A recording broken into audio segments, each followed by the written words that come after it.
Okay, so we might as well do it. Let's do it. So 4 days ago, I brought you guys exclusive news that Joe Willock was being sold for 25 million. A few of you didn't believe me at the time, but as I confirmed when I did the stream yesterday, the Spurs stream, and I confirmed that the reason why Joe Willock wasn't there because he's trying to sort out personal terms. While Arsenal already accepted the bid at 25 million. It was really just down to Joe Willock whether he really wanted to go or not, and he needed a bit of time to think about that. Both clubs were happy to get the deal done, and it was really down to the player. And the player, as I said, he's been at Arsenal all his life. He's grown up around all of these Hale End kids, and it's wonderful, isn't it? It's like when you go into school and then you go to college with your friends and you all want to do it at the same time. It is that feeling of togetherness that you've all achieved. And that's the reason why it's hard to leave a club like Arsenal, because you look at the things and the players you've grown up around and you want to get there together. You want to make it together. And that's a feeling that synergizes itself on the field. You see that when you see Saka and Smith Rowe playing together, and the way that they interchange and play their ball, triangles and overlaps, and it's almost like telepathic. It's like they know where they're going to run, they know how they're going to run, they know where the ball's supposed to be placed, and it's a wonderful thing when it works together and you grow up with a player who you've played with from the academy and you make it together. And I completely understand how difficult it is for the likes of Niles and Nketiah and Nelson and Willock and all these guys who really want to make it this club. Because look, if you go to a lower league club or if you go to a mid-table or lower table team, you're struggling. The chances of you winning something are going to be slim to none. But when at Arsenal, you've won honours, you've won silverware, you've won medals, 3 FA Cups over the last 5 years. This is a team that even in their worst years are still winning trophies. So it's a bit difficult to leave something like that, knowing that you're going to a club where you may never win anything again or stand any chance. So you always want to stay at Arsenal, because this is Arsenal at its worst. Arsenal at its worst is some clubs at its best. Newcastle finished 12th. They were looking at relegation before Willock joined. They were honestly staring relegation in the face. Willock joined and they finished 12th. And if they start to build on that, they might be able to try and challenge for a Europa League spot. At the moment, it's very difficult to understand why Arsenal have taken this deal. 25 million for Joe Willock.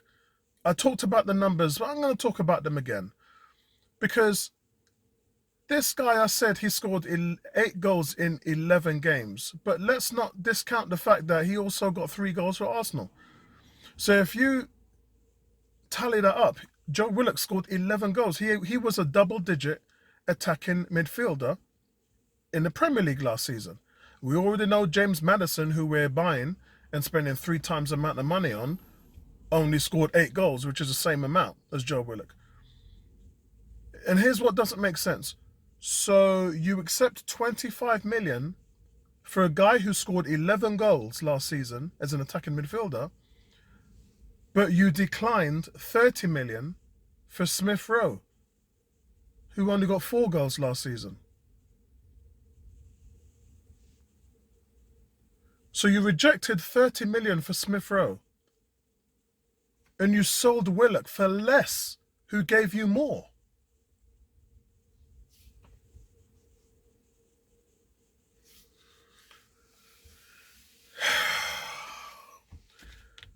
The science doesn't add up, man. Okay, so Dele Alli. Dele Alli played 27 games last season, which is more than James Maddison. He got you 2 goals. And this is a player who's valued at 35, 40 million. He gave you 2 goals. 2.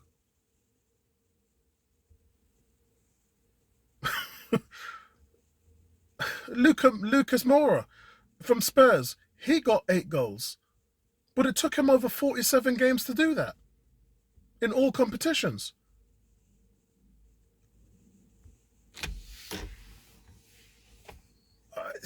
Guys, help me out here. Help me out. And I know this is a means to an end. So if Arsenal reinvest this money, I mean, okay, so if you look at, let's look at some schematics, right?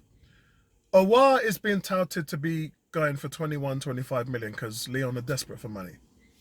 So if you buy an Aouar with your Joe Willock money, then I guess that really kind of settles the dust, doesn't it? It takes the pain away. But can you trust Arsenal to get that done? You know, Chelsea wanted a striker. Within 1 week, they got Lukaku. The first deal of 85 million was rejected. Not even 24 hours later was an agreement done. Because at some point, stop throwing numbers at teams and just say, look, what do you want for the player? Yeah, Arsenal will be like, okay, so he's worth 50 million, so we'll offer 30. Then we'll offer 35 if it gets rejected, and we'll offer you 40. That's what we did with Aouar last year. That's what we did with Ben White. We even did that with Lokonga. A guy who was 17 million, we even offered 13 million for him. So let's just face facts, guys. Arsenal are not very good in the transfer market. You dilly-dally around, you lose out on your targets, and you undercut teams on a consistent basis. And that must really I know it pissed off Brighton. When they came in for Ben White and the first bid for Brighton, Brighton said, we feel offended. Because all along, everyone's known that we've said 50 million. So if we said 50 million, why are you offering us 34? Do you have a numbers problem? Did you do math at school? Is this something which is our fault? Weren't we clear in our demands? Teams find it very easily to get deals done. Emi Buendia, Villa knew straight away that Jack Grealish was going this season. So what did they do in the first few days of the transfer market? They said to Norwich, how much do you want for your player? This time, Arsenal's in the background fuddling around with 30 million. Norwich said, we want 40 million for him. Villa went, done. That's it. That's it. How difficult is that? You tell me, guys, because I'm thinking it's me now. I'm thinking I'm the one with the problem. I'm thinking, maybe it's me. Maybe I'm expecting Arsenal to act like everybody else. So maybe I'm the problem. But it just doesn't seem like what is going on in the front office is very productive. You've undercut literally every player you've been out for. And this is what causes deals to drag on and drag on. And now the season starts in 4 days. All of your bumbling and fumbling around has made your preparations take a backseat. You have failed to prepare for this season. That's a fact. You've failed because there's no improvement anywhere in the team. It's the same team. The same team. And the only way you can redeem yourself is to go out and get an Aouar. And Aouar ain't going to score in double digits. He's a creative player and he's good at what he does. He's a Nasri type player, as I would say. And maybe you'll make up for the lack of goals with creativity. That's what Arsenal lack. But you ain't going to get the goals. I mean, Willock, guys, has not played a lot of games. But he's produced in the ones that he's played at. So what happens when he plays over a full season? I hear some people saying, yeah, he ain't the finished article. Who cares if he's a finished article? He's doing more than 80% of the players that are in the Premiership who have played twice as many games as he has. Sometimes 3 times as many games as he has. Willock's outperforming them all, let alone his own team. Look at the Arsenal team. Look at the goals we're getting in our team. The fact that El Nene, who's a bench player, has scored the same amount of goals as Partey, Xhaka, and Ceballos combined. Yeah? El Nene is a bench player. He ain't even a person who's starting for you. In fact, here's your third option. Because the second option was Ceballos. That's why in all those games last year when either Partey or Xhaka got injured, Ceballos was the man that came in and everyone was like, this guy was at fault for 2 or 3 goals last month. How are you going to put him in place of a guy like El Nene who's tidy, neat with the ball, doesn't give the ball away? I know we did in pre-season against whatever, but that was pre-season. The fact is he hasn't done it in the Premiership. How many mistakes has El Nene had leading to goals against us in the league? None. So judge him on what he can do. Yeah? And that's the fact that he's played the limited amount of time, made the least mistakes, and scored the most goals in the midfield. And that is an area where you're lacking. That's an area where Arsenal's lacking. So the area that you're lacking, you're not playing guys who can produce more than what you're choosing. You've chosen to go with Xhaka and sign him back. But yet there's guys like Willock who you can party next to Lokonga or Thomas Partey who will give you double-digit goals. You ain't getting double-digit goals. You ain't getting that from Xhaka. So if creativity, chances on goal, and goals itself and assists is your problem, why are you getting rid of everybody who can do that for you and keeping the guys who can't? I find it really difficult to see how you can dictate progress in this team. Where is it? How is progress not doing anything? In the business world, standing still means you're falling behind. So how have you failed to progress and hope that you're going to improve this season?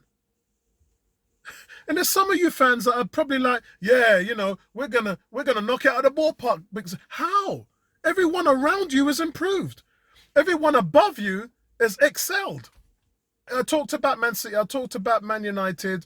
We talked about Liverpool's injuries. Liverpool were the done team. They walked the season before all the injuries.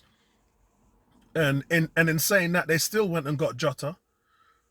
But the fact is, all of the guys who were injured are back. So Liverpool's going to be competing.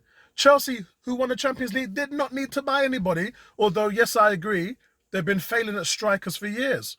Timo Werner, Morata, all them man there just let you down. And that's 100 million right there. But they've gone and spent another 100 million on Lukaku. And that will fix their scoring problem. Because this guy, Lukaku, this guy has scored a ton of goals in the Premier League. A ton. He scored, in fact, somebody put a picture up. He's scored more goals than Drogba. He's played less games and scored more goals than Didier Drogba. And some people were saying he ain't better than Drogba. But the stats prove otherwise. So let's relate this back to Arsenal now. And I've put a poll up on my YouTube channel. Where do you think that we're going to finish in after 10 games? Where do you see us after 10 games? How much points are we going to have? Because that's what Wednesday's podcast is going to be about. So I'll invite you guys along to give me your own opinions of what you feel can be achieved. But we are unprepared, unwilling to get deals done. There doesn't seem to be a plan, because if there was a plan, it would have been enacted over a month ago. If there was a plan, we'd have had Buendia by now. If we'd have gone out there and said, attacking midfielder is our target, that's what we're looking for, we'd have done that in the first week. We were at the door first before Villa when it came to Buendia for Norwich. We were knocking at the door first. We end up leaving the deal last with nothing in our hand, holding on to the money that we were offering because we were low blowing. So Look, guys, it's going to be a long season, man. I'm going to be honest with you. You know, I'm a positive guy, always looking on the upside of everything, but I'm struggling to find an upside because there is none. There's no upside. So my expectations, and remember I said to you guys, when you get pissed off, when you get upset, when you go into meltdown and get frustrated, it's because you've expected too much. I am not expecting anything at all. And big shout out to D. D was saying from a month ago, the team going to finish 11th and 13th. I don't think they're going to finish that bad, but I wouldn't be surprised if they finish 8th again. And let's face it, guys, there's not many teams around us who are improving. What have Wolves done? What have Leeds done?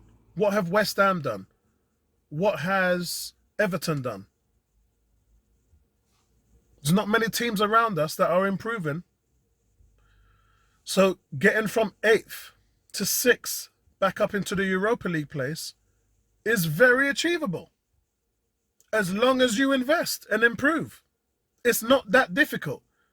It's hard to get into the top 4. That is difficult. But it's not that difficult to get into the top 6. And a team like Arsenal, top 6 is your minimum expectation. Your minimum. And for the last 2 years, you failed to achieve the minimum. So I'm struggling to see this team even finish 8th. In my opinion, 8th is probably their ballpark. If a couple of results go their way, then they might get 7th. Yeah, if you get the rub of the green, because remember, VAR was a bitch to us last season. VAR and Arsenal did not agree. But is a team like Arsenal supposed to be finishing 7th? So the only solution is to go out there and get a war. I don't know what Maddison wants to do. I don't know why well, I do know why he would leave Leicester. He's not getting on well with the front office there. Maybe you might be looking at Arsenal as a challenge because Leicester's won the league. They've won the FA Cup, but they failed to get into the Champions League for 2 years now. So maybe you might be thinking, yeah, this team, because Leicester's weakness is their squad, right? When they get suspensions and injuries, they just die. Yeah. The same thing happened to Aston Villa last season. Aston Villa was running away, fantastic, brilliant, way up into the table, and as soon as suspensions and injuries hit them, they just died. Because those type of teams don't have any squads. They don't have 20 players. So, we have a guy like Niles who can fit in. We got El Nene who can fit in. We got Nketiah who can fit in, score goals. We got a lot of centre-backs. Centre-backs, remember when we used to get injuries and we just used to cry tears? We don't do that anymore. So we've got all those things covered. But the backup goalkeeper, that's ridiculous. You had Matt Ryan for free. Now you're looking on spending 32 million just to cover up a mistake that you made a month ago. This probably has to go down as one of the worst summer transfers in Arsenal history because you've not addressed anything. The one thing you addressed was a swap. It was a Ben White for a David Luiz, which you had to do because Ben White is a very adaptive player, and so was David Luiz. But his experience, you're going to lose that, so you've lost the experience. You may have the skill set. Ben White had some nice clearances. A few times Spurs was hitting long balls over into the box and Ben White was snuffing them out. But even he was nowhere to be seen when Song had the first chance, which was a great save by Bernd Leno, and for Song's goal as well. Nobody was around. People trying to blame it on Mari. It's not it's not just Mari's fault. It's everybody's fault. Where was the defense? Where was the centre-backs? Where was the midfield support? Where was Xhaka? Yeah? So, look, man, you're probably going to go into this season worse than you ended last season. You ended last season on a 5-game winning streak with Chambers and El Nene and Partey playing a partnership. Right now, you've slotted in Xhaka and you slotted in Bellerin. And you've never had great results with those two guys. So that's how you're opening the season? Boy, this season's going to be bare comedy, man. Listen, guys, you might as well just enjoy the ride because it is what it is. Yeah? Anyway, let's see what happens. And let's see what happens as well on the Martin Odegaard situation. Right now, I'm not hearing anything from my sources. So I can't even tell you any good news right now. But let's see what happens. Wouldn't it be nice if we got Martin Odegaard on a season's loan again? Yeah, no money commitment. If we just had him on a loan, wouldn't that be nice? Because you wouldn't have spent any money, you wouldn't have committed to anything. That would be that. I think that would work for me. But right now, I've lost all hope for anything to happen in the next 4 days. It would be nice if something did, because now you have 25 million. You've actually got a little bit of money. But I can't trust you to do anything with it because you've been useless with what you've done so far. So over to you, Arsenal. Speak to you guys later, man. Peace, right back at you. Nice one.